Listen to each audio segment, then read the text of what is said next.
Mesdames et messieurs, bonjour. Merci d'être avec nous sur votre site d'information acodi.com.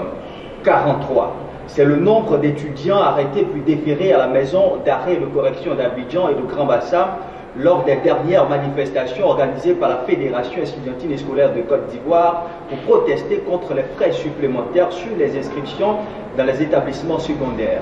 Dans cet élément de votre émission Point de vue, nous sommes allés à la rencontre des parents, amis et connaissances de ces étudiants qui vivent aujourd'hui derrière les barreaux. Regardez. Ce sont les détenus injustement incarcérés. Là. Voici les filles. Ça, c'est ma petite soeur qui est là. La MACA, ce n'est pas un amphi. Hein. Tous nos amis étudiants qui sont à la MACA, vraiment, c'est pas bon à voir. Le jour de la manifestation, elle était en chambre. Moi, j'étais ici, je vaquais tranquillement à mes occupations. Et on m'appelle pour me dire que les corps habillés sont rentrés dans la cité, cassé sa chambre, la bastonner et la prendre pour la mettre dans un cargo. On a mal, ça nous peine de voir nos camarades, comme on appelle en prison. Donc on demande seulement de les libérer parce qu'on doit reprendre les cours aussi. Moi je demande tout simplement à nos autorités de pouvoir libérer, de pouvoir faire libérer ces étudiants-là parce que leur place ne se trouve pas aujourd'hui à la MACA. C'est dans les amphis que leur place se trouve. Les filles, elles sont malades, elles sont dans des conditions déplorables. Hein? Moi, je demande de libérer ces enfants-là pour qu'ils partent à l'école. Elle devait composer le 25 septembre. Elle en droit. C'est une seule section. Elle devait composer, elle n'a pas pu composer. Ça fait mal. Ils sont encore là-bas.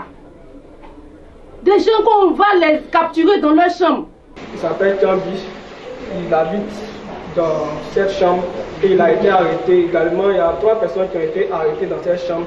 Donc, à comment notre souci, c'est de lancer un appel à toutes les autorités de libérer ces personnes afin que les cours reprennent à l'université pour le secondaire. Et nous avons manifesté notre volonté de ramener le calme, d'aller à la table de discussion.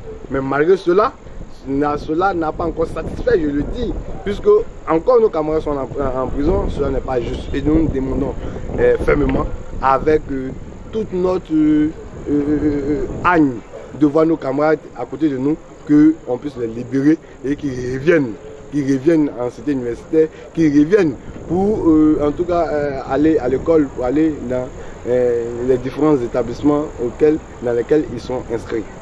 Les 13 et 18 septembre dernier, les cités universitaires se sont transformées en un véritable champ de bataille entre étudiants et policiers. Mais que s'est-il réellement passé? Regardez.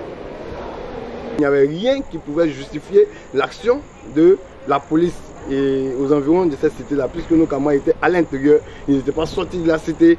Et malheureusement, nos agents de la police ont voulu forcément entrer dans la cité et puis s'attaquer à nos camarades étudiants. Ce jour-là, on était tous à la cité comme d'habitude. Et puis on a vu un cargo de policiers venus. Il y avait un cargo qui a garé, il y avait aussi des cargos du côté du collège moderne. Il y avait des cargos là-bas, il y avait des cargos aussi de ce côté-là. On a produit des bruits.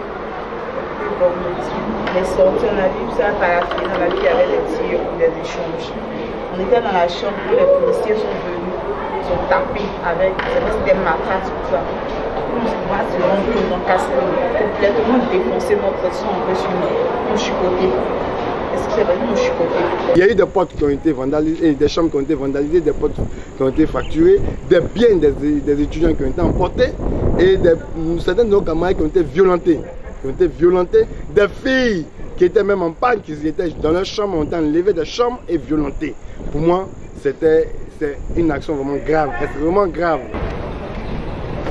Parce qu'elle occupe une place de choix dans tout processus de développement, l'éducation doit être aujourd'hui une priorité pour le gouvernement ivoirien. Mesdames et messieurs, merci de nous avoir suivis et restez surtout sur acodi.com parce que l'information continue.